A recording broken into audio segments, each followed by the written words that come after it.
2011 में हमने गोकुल राय के खिलाफ चुनाव नहीं लड़ा था।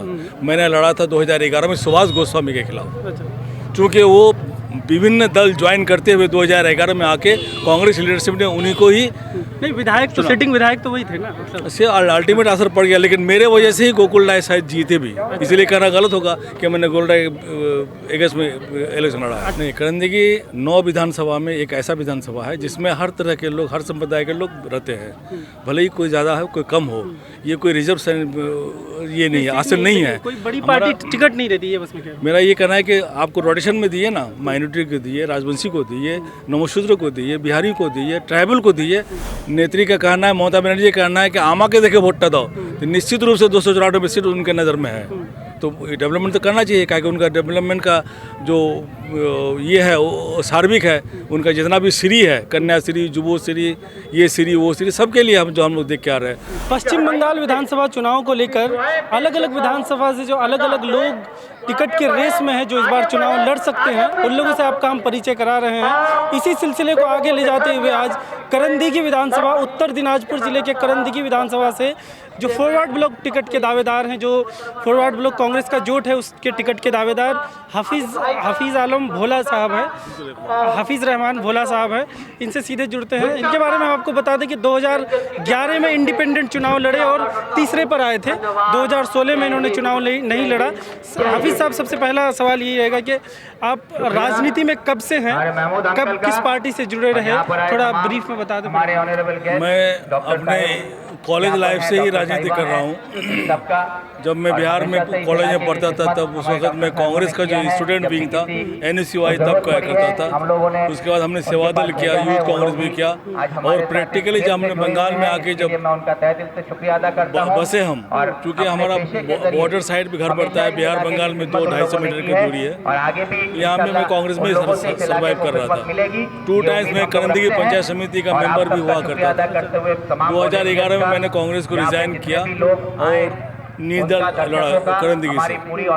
25,000 आदमी मेरे साथ आए विद द कमिटमेंट कि हमको शासक दल में जाना है, और हम लोग TMC गवर्नमेंट की बनी, उसमें हम लोग ज्वाइन किए सारे वोटर्स के साथ, और तब से TMC को ऑर्गेनाइज करने लगे। 2016 में TMC ने हमारे मनोज सिन्हा को प्रार्थी घोषणा किया, हम लोगों ने उसको लग भिड़ के जिताया वहाँ पे, और अब 2021 में है।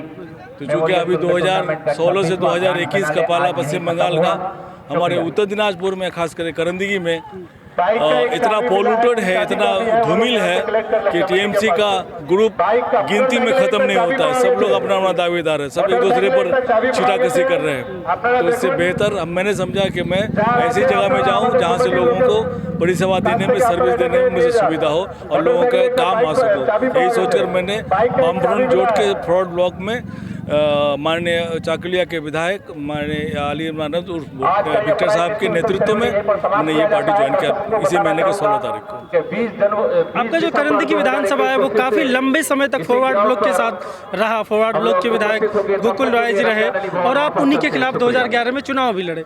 तो अभी कैसे आप देख रहे हैं उस चीज़ को कि गोकुल राय जिनके खिलाफ आप चुनाव लड़े, उन्हीं की पार्टी में आप आ गए?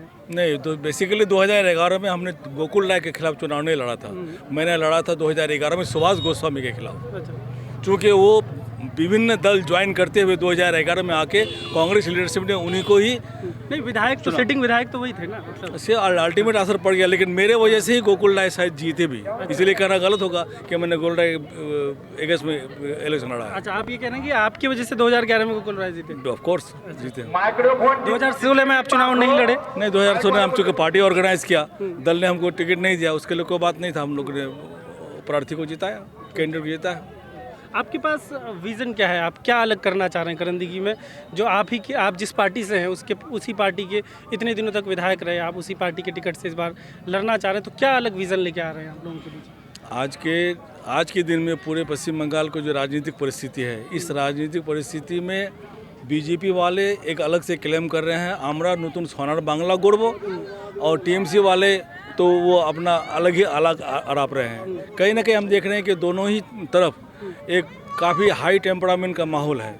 तो इस जगह से करंदी की चूँकि शुरू से एक शांतिप्रिय जगह रहा है, लोग काफ़ी शांतिप्रिय वहाँ पर है, इसीलिए वहाँ के लोग भ्रमित नहीं हो जाएं, लोग इधर उधर स्कैटर नहीं हो जाएं, बीजेपी को वाकओवर नहीं मिल जाए, जिसके वजह से हमने इस प्लेटफॉर्म को सेलेक्ट किया है लोगों के मशवरे से। नहीं, काम के सिलसिले में कह रहा था, स्थानीय मुद्दे आपके नज़र में किन मुद्दों को प्राथमिकता प्रायोरिटी देनी चाहिए? करंदी का सार्वजनिक विकास पिछले दिनों में बहुत कम हुआ है, उसकी व्याख्या हम नहीं कर पाएंगे, लोग वहाँ पर कहेंगे। वहाँ कम्युनिकेशन हुआ, वहाँ शिक्षा हुआ, वहाँ हेल्थ हुआ, काफ़ी पीछे पड़ा हुआ है। वहाँ मेरा करंदी की चूँकि कृषि प्रधान जगह है, वहाँ पर है, कृषक का कोई इंफ्रास्ट्रक्चर वहाँ पर नहीं है। आपको पता होना चाहिए कि करंदी की विधानसभा के अंतर्गत चुनी की एक जगह है जो नॉर्थ बंगाल में सबसे बड़ा चावल का एक्सपोर्टर है, तो उसके लिए भी गवर्नमेंट के पास सुनिर्दिष्ट इंफ्रास्ट्रक्चर नहीं है। ये सारा चीज़ काम में आ जाने, कुछ मिलर हैं लेकिन बहुत बड़ा उद्योग भी वहाँ पर नहीं है।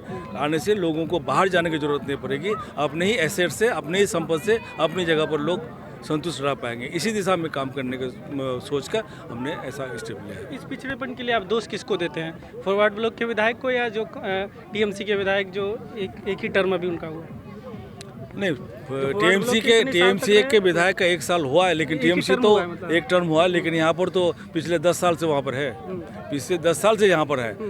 नेत्री का कहना है, ममता बनर्जी का कहना है कि आमा के देखे वोट दो, तो निश्चित रूप से 294 सीट उनके नज़र में है। तो डेवलपमेंट तो करना चाहिए, क्योंकि उनका डेवलपमेंट का जो ये है वो सार्वजनिक है। उनका जितना भी श्री है, कन्याश्री, जुबोश्री, ये श्री वो श्री, सबके लिए हम लोग देख के आ रहे हैं। तो ऐसी सूरत में हम 5 साल का ना गलत होगा, बल्कि 10 साल में इस सरकार में करंदी में कोई उन्नयन नहीं हुआ, कोई डेवलप नहीं हुआ है। अगर पार्टी आपको टिकट नहीं देती है तो फॉरवर्ड ब्लॉक के साथ जुड़े रहेंगे या इंडिपेंडेंट आएंगे? फिर पार्टी समझ अगर पार्टी टिकट नहीं देती है, आपको उम्मीदवार नहीं बनाती है इस बार, कौन सी पार्टी? फॉरवर्ड ब्लॉक आपको अगर इस बार उम्मीदवार नहीं बनाती, कोई दिक्कत नहीं, जुड़े रहेंगे या इंडिपेंडेंट आएंगे? यहाँ पर सबसे बड़ी बात है कि यहाँ वामफ्रंट में फॉरवर्ड ब्लॉक है, CPM है, कांग्रेस है, अभी शायद हाल फिलहाल में अब्बास सिद्दीकी का ISF एंड कर रहा है। ये एक सब लोगों का एक टारगेट है, कॉमन मिनिमम टारगेट है। सब लोगों के साथ काम करने में जो ये है वो शायद वहाँ वन मैन डिक्टेटरशिप में हम सही नहीं है माहौल। यहाँ सब लोग मिलजुल के काम करने का एक मानसिकता लेकर चलते हैं, जोट में जो चीज़ और नहीं, वो दूसरी जगह नहीं है। आखिरी सवाल है, मेरी जानकारी जहाँ तक है, जो मेन पार्टियां हैं अब पिछले कुछ इलेक्शंस से वहाँ मुस्लिम कैंडिडेट नहीं खड़ा करती कैंडिडेट आपके करंदी में, तो आपको लगता है कि इस बार महाजोट जो है आपके वो मुस्लिम कैंडिडेट पे भरोसा करेंगे? नहीं, करंदी की 9 विधानसभा में एक ऐसा विधानसभा है जिसमें हर तरह के लोग, हर संप्रदाय के लोग रहते हैं, भले ही कोई ज़्यादा है कोई कम हो। ये कोई रिजर्व ये नहीं है, हासिल नहीं है। कोई बड़ी पार्टी टिकट नहीं देती है, बस में क्या मेरा ये कहना है कि आपको रोटेशन में दिए ना, माइनॉरिटी को दिए, राजवंशी को दिए, नवशूद्र को दिए, बिहारी को दिए, ट्राइबल को दिए, पॉलिटिकल क्रेडेंशियल जिसमें है, पार्टी जिसमें देखती है सबको दिए, रोटेशन में आना चाहिए। मेरा ये अपना मानना है। सिर्फ एक जगह हम फिक्स रह जाएंगे वो सही नहीं होता, बाकी लोगों में इसमें रिजर्वमेंट होता है। नहीं, इस चीज़ को आप देखते कैसे हैं कि कई बार से पिछले कुछ इलेक्शन से जो मेन कंटेंडर होते हैं वो मुस्लिम नहीं होते, तो वो आप उसको कैसे देखते हैं? मतलब मेन जो पार्टियां होती हैं, आप इंडिपेंडेंट लड़े 2011 में, 2016 में भी एक इंडिपेंडेंट कैंडिडेट मुस्लिम थे, लेकिन मेन पार्टियां मुस्लिम कैंडिडेट नहीं खड़ा करती, इसको आप कैसे देखते हैं? चूँकि वहाँ मार्जिन बहुत कम है, मार्जिन 1-1.5% का मार्जिन वहाँ पे है, इसीलिए बाकी लोग हो सकता है कि वो हिम्मत नहीं कर पा रहे होंगे।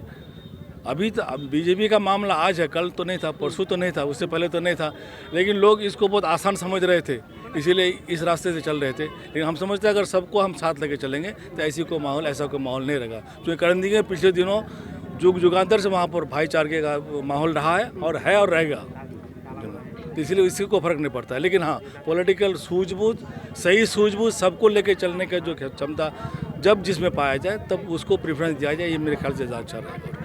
बहुत बहुत